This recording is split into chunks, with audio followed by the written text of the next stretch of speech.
The Los Angeles Rams are all in once again to get back to the Super Bowl and win the Lombardi Trophy. Why? Because they re-signed Matthew Stafford. 2 more years he will be staying with the team, and they are locked and loaded. Why would they trade away a first-round pick if they didn't believe that this team is built to win? After all, they were the only team that was competitive with the Super Bowl champion Philadelphia Eagles last year in the playoffs. One drive away, even one sack from Jalen Carter on that final drive. We all thought they could wind up doing it, just fell up a little bit short, but a valiant effort by them overall. This is a 2025 preview predictions for the Rams next year. You're going to love it because there are a lot of big wins throughout it and a lot of positive talk. And how could there not be surrounding this Los Angeles Rams team that killed the NFL draft? They decided, yeah, sure, 26th overall, we're just going to take whatever Atlanta does next year in the draft and get their pick, take a tight end. We didn't exactly like who we maybe could have gotten at that slot there as far as an impact player. When it's all said and done, the Atlanta Falcons could end up picking high in the draft if they don't play all that well. They still got the inexperienced second-year quarterback in Michael Penix, and then they'll also have their own pick for the 2026 NFL draft. So much to say that the Rams are ready for this year. They're going to love Ty Hamilton, the 5th-round pick out of Ohio State. He was a huge part of the reason why teams could not, for some reason, score in goal-to-goal areas against the Ohio State Buckeyes last year. Ask Texas, ask the Oregon Ducks, ask Penn State, ask Nebraska, ask Indiana. All of them will say, yeah, number 58 for Ohio State was pretty good. Week 1, the Rams are playing the Texans at home. Terrence Ferguson, will you please raise your hand? The Rams have their tight end of the future, took him in the 2nd round, wanted to get up to take Colston Loveland. That was the thought process. They could try and trade up. Instead, they don't. But you know what that means? I will mention the quarterback of the future coming up, that it makes sense for the Rams to potentially go get their guy in the 2026 NFL draft. And they could do it because of the capital they'll possess with the 2 first-rounders, with Atlanta and their own. But for now, this 2025 season with the Houston Texans, Week 1 bodes very difficult, very high on Houston. I've got them going 12-5 next year, possibly getting the 1 seed throughout the playoffs. Great roster. Of course, they went out and built around CJ Stroud. They said in that Chiefs loss, we just didn't have enough weapons for CJ to go to, guys to get separation and open against a tough Chiefs defense. And guess what? The Rams are pretty tough on the defensive line as well. Kobe Turner, Byron Young, Braden Fisk. They also took Josiah Stewart out of Michigan. It's funny, they took a Michigan Wolverine and Ohio State Buckeye, but those guys will be friends in no times, as well as the all-world talent, just absolute superhuman Greek god of a player in Jared Verse, who just might be the best defensive player on this Rams team. Might be one of the best defensive players in football when it's all said and done by the end of this season. I got the Rams beating the Texans at home at SoFi in the home opener 28-24, leaning on Matthew Stafford's right arm and the connection with Puka Nacua and Davonte Adams. How fun is it going to see? Very sad to see, though, Cooper Kupp leave, but you bring in Davonte. Not to say we'll be forgetting about Cooper Kupp, but we'll be like, all right, this guy number 17, he can ball out. He can play at a high level. Week 2 at the Titans. Oh boy, Cam Ward, 1st overall pick. This is like, welcome to the NFL. You get to face that Rams front that almost set a record in only 2 games in the NFL playoffs for most sacks ever. They tied the Chicago Bears in 85 for most sacks in a postseason with 15 in just 2 games against the Vikings and the Eagles. That's how much pressure they were getting on Sam Darnold and Jalen Hurts last year. So Cam Ward, you better hand the ball off, get the ball out of your hands quickly, or this could be a long day. Probably will be. I've got the Rams winning 23-13 before Week 3. They've got a road game against the Super Bowl champion, reigning champs, Philadelphia Eagles. 30-29, I have the Rams falling. Maybe not the news you want to hear, but I'll say this. The Rams for the Eagles in the playoffs next year, they're going to get that dub, but it is on the road. Lincoln Financial, tough place to play, of course. I've got a family friend that went out there for that divisional round game, Rams-Eagles, and he didn't have great things to say about Philly. So Philly fans, stand up. Please be better people out there. Treat opposing fans somewhat better. Be respectable. Get your suit and tie on in the offseason and try and be presentable. Maybe you don't need a suit and tie, but let's be decent people at least out there in accommodations. But Philly, in all seriousness, has a ridiculous roster. They improved even with losing Milton Williams and as a defensive tackle after losing Josh Sweat. They bring in Jahad Campbell from Alabama. They brought in Andrew Nacua, the safety, to compete with Sidney Brown in the back end. Cooper DeJean, we obviously know what he is. Even if they lost Darius Slay, they still are able to be a great defense and just hand the ball off to Saquon Barkley. He went off against the Rams last year. That's another threat. The Rams run D has to take that step. That's a huge part of why I think they went and got Ty Hamilton. He was one of the best run stuffers in college football a year ago. The 2-1 Rams then have a bit of a refresher, a bit of a breather, playing the Indianapolis Colts. They obviously won't be exhaling, but once you see the quarterback play for Indy, it's like Anthony Richardson, or is it Riley Leonard trotting out there? Daniel Jones going to be licking those chops, will that Rams front seven, because I'm actually recording this video a couple weeks in advance. So if there's an event you're like, wait, what are you talking about? This guy's already had. It's because I'm recording this weeks in advance. I'm going to be in Tanzania to see the Great Migration out there for a couple weeks in August. That's why I'm scheduling this post to release for you to watch while I'm out there, because obviously there'd be complications. It'd be difficult to be recorded content out on a safari. A win for the Rams, moving them to 3-1 on the year before a matchup at home at SoFi again against the San Francisco 49ers.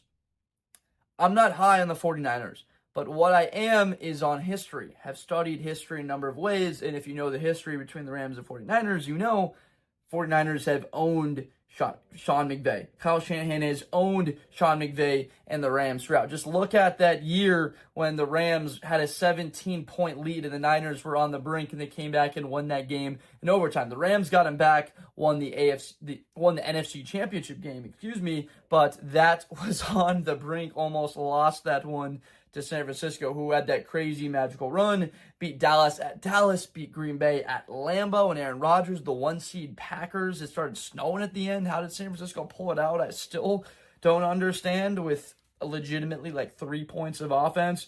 In any case, a loss to the 49ers. Why?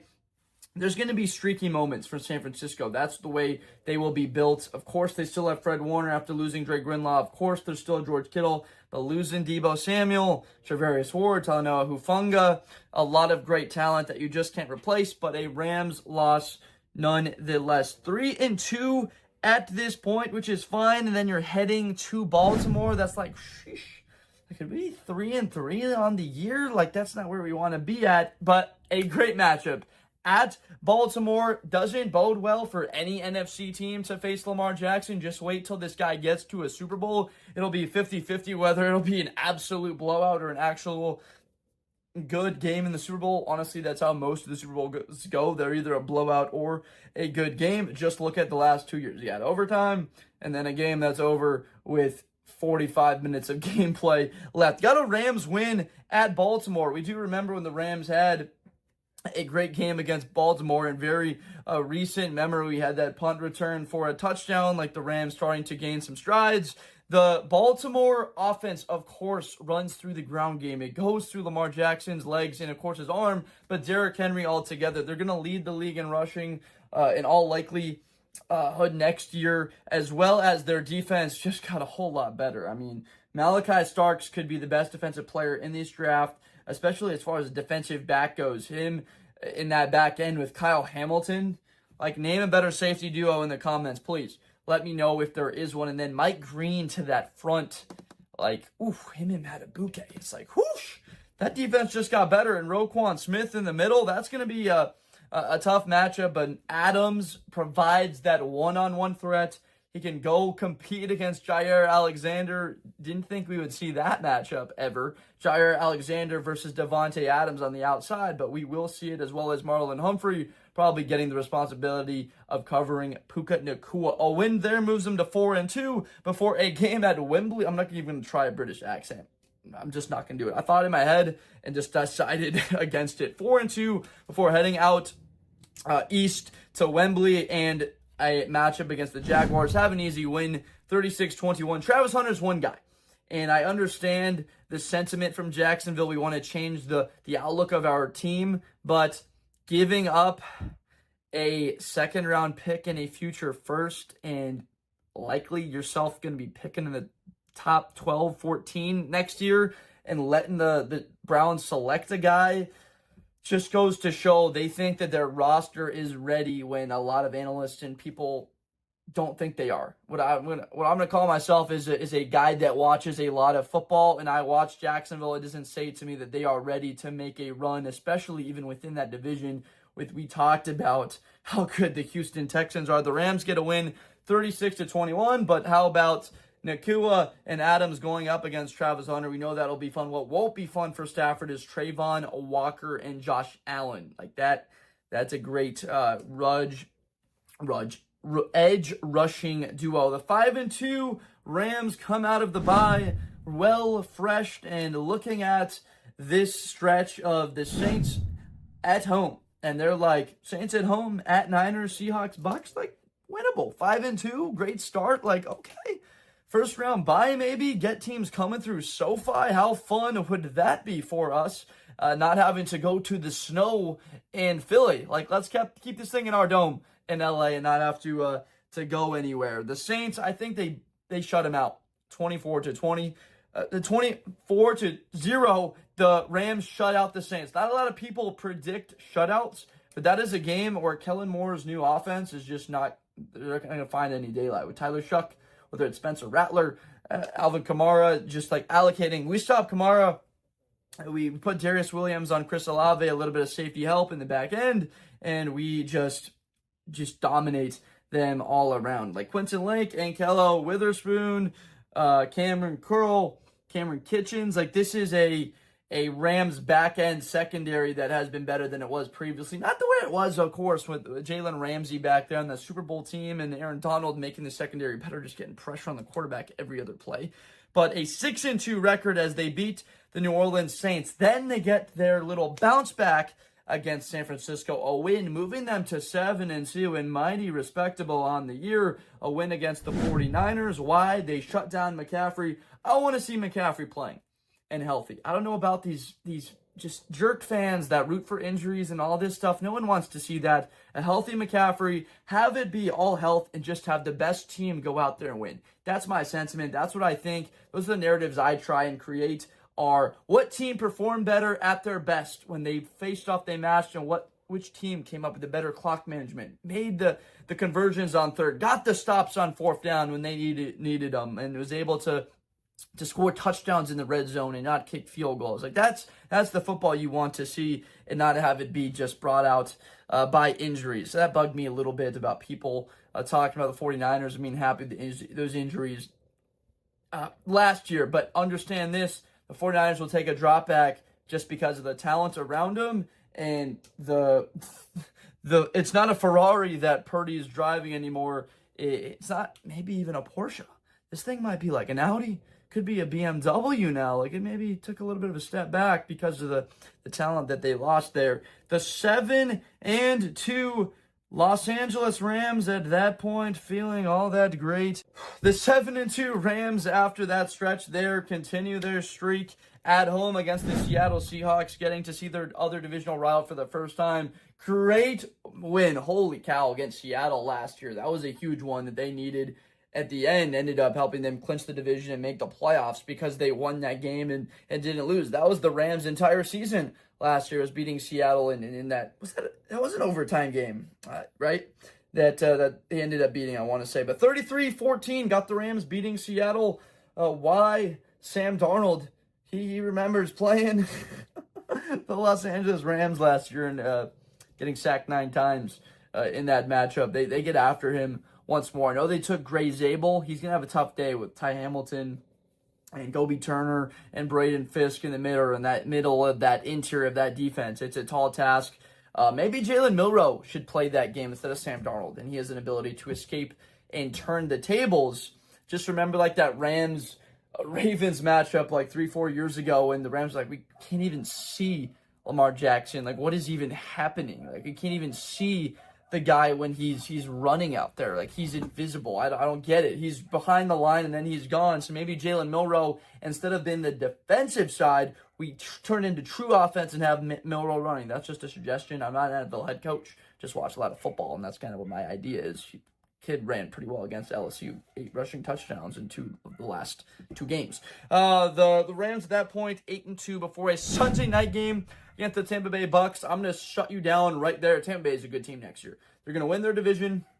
They have the best receiving core in football, and if they don't truly, it's top 4. Because Emeka Ibuka, the first rounder from Ohio State, and the talent of Mike Evans and a healthy Chris Godwin saying he's back healthy. And then, of course, Jalen McMillan, who was a factor last year, big touchdown in that final game of the year that was able to actually get Tampa into the playoffs. Have the Rams losing on a Sunday night game at home at SoFi, dropping them to 8-3 on the season. Possibly tough for the sense of the seeding or the bye, because the Buccaneers in that weak division, we're just going to outright say it, pose a bit of a threat to the way the seeding goes. 8-3, they're at the Carolina Panthers. Don't sleep on Carolina. You can sleep on their O-line, but do not sleep on Bryce Young throwing the ball to Xavier Legette and Tetara McMillan, as well as Chuba Hubbard. He is quicker than he looks. He's more physical than he looks. And on defense, they just picked up Kyle Kennard. They just picked up Nick Scourton and Princely Uman-Mielen, 2 of the better edge players in college football a year ago. Princely Uman-Mielen was there with Ole Miss, which was, in my opinion, the best defensive line in college football a year ago. And then Nick Scourton out of A&M, a very good defense he was playing with. Have the Panthers losing, though, 24-14 to Los Angeles as the Rams move on the season to 9-3 before a road game against the Cardinals. Have them losing 17-20. Arizona is a tough out. They're going to be running that offense way more smoothly this year. James Conner, Kyler Murray get on the outside, and McBride and Marvin in the red zone. They're going to approach that a lot differently. And on the defensive side of the ball, they are different as well, because Jordan Birch out of Oregon, he can flat out play. Will Johnson, those knees are going to heal. Hopefully, I hope they're not degenerative and he actually has these knees he can't play with in the NFL, because he could be a top 5 corner in 2 years or 3 years, 4 years, at some point, a top 5 corner in football if he just stayed healthy. And then, of course, Cody Simon, Rose Bowl MVP on defense, national championship MVP on the defensive side of the ball. There's also, they took Walter Nolan, the kid out of Ole Miss, up front. So another Ole Miss player that the Rams are going up against. Have them losing to the Cardinals 17-20, dropping them to 9-4. Then it's the Lions. 9-4 Rams against the Lions at this point in the year, believe would get flexed to a Sunday night game. Have them winning 37-29. Understand this. This could be easily a rematch in the playoffs. The Rams are pissed off. They lost to the Lions in the playoffs 2 years ago in a game they felt they got a little bit cheated on a little bit of no calls at Ford Field. Last year, they got beat in overtime. They came back at the end, felt like, man, we had a good chance. They could beat the Lions in the regular season and see them again in the playoffs. Who wouldn't want to see that matchup again in the postseason or watch this game? The regular season got them winning 37-29 and moving to 10-4 on the year at Seattle. This is going to be a Thursday night game. Is Milroe playing? Is it Darnold? I believe they'll throw something else out there. Remember, Cooper Kupp, Jackson Smith, and Jigba, those receivers, they're good. And then Nick Emmanwori is a name for you Rams fans. You're going to learn pretty quickly here now. This guy can flat out ball. Devin Witherspoon from the Fighting Illini a couple years ago, 5th overall pick for them. Reek Woolen, that's secondary now. They can play. They're fast. What I like about the matchup is that they're more, like speedster, like run guys. Witherspoon is more of like the physical player out of him and Woolen. He'll come down and hit you like that. Jalen Ramsey as a comparable, not to say he is, but he's like, he could be on that level maybe one day. But against Seattle, that is like an advantage you could have with the savviness of Davonte and Puka. Like, they're not the fastest guys, but they find ways to attack that leverage and get open and make plays on the football. Had them losing 10-5 before a Monday night game at the Atlanta Falcons. A win moved them to 11-5, 34-17. The offense hums together. Stafford finds Davonte Adams. The back shoulder stuff is moving. Puka Nacua over the middle of the field. The defense playing well, limiting Michael Penix Jr. to set up the finale with the Arizona Cardinals. Do they have a 1-seed possibility in this game?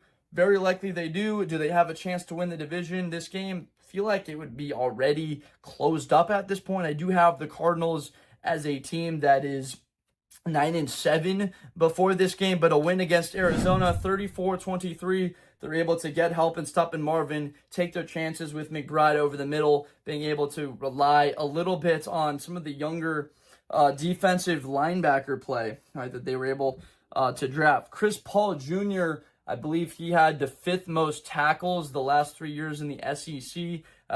Didn't give up a coverage touchdown last year, so that bodes well against Trey McBride that didn't have a lot of catching touchdowns this season ago. 12-5 overall. Let me know in the comments what you think about this. If the Rams are going to be in that 11-6, 12-5, 13-4 range, win the NFC West, be a force to possibly get the 1 seed, and have the expectation of being in the Super Bowl. It is Super Bowl or bust for the Rams. Matthew Stafford is running out of health and time, longevity. It is the time to do it. And there will be somewhat of a transition, but it will only be a year when they bring in a new quarterback, whenever that does happen. This is the spot. You get the draft pick from the Falcons. You get to have your own pick. You can have a great season nonetheless, and then just be keeping track of the Falcons. Like, how great is that you can have the Falcons lose and beat the Falcons, and it helps them and their stock because you get their draft pick. Like, it's the best thing I've actually maybe ever heard of. That's incredible. The Rams, my pick to win the NFC next year. Now with that duo, a defense that's only going to improve. But overall, let me know. Please subscribe for more content in the future. Want to continue to do this every single day as we get up to the start of the regular season, and every day get ready for more content. We're going to be live streaming throughout the year, during games, after games, getting you ready for the matchups, breaking down the matchups, and all of that great stuff. So please subscribe to be ready for all of that when it comes out. And as always, make sure to have a great rest of your day, and I will see you next time with Blitz with Blender. See ya. Best player in college football. That Georgia and Ohio State game, New Year's Eve, is going to be a classic. Josh Blender, hi everybody, I'm Josh Blender. To the 40, 35, 30, Espinosa to the 20.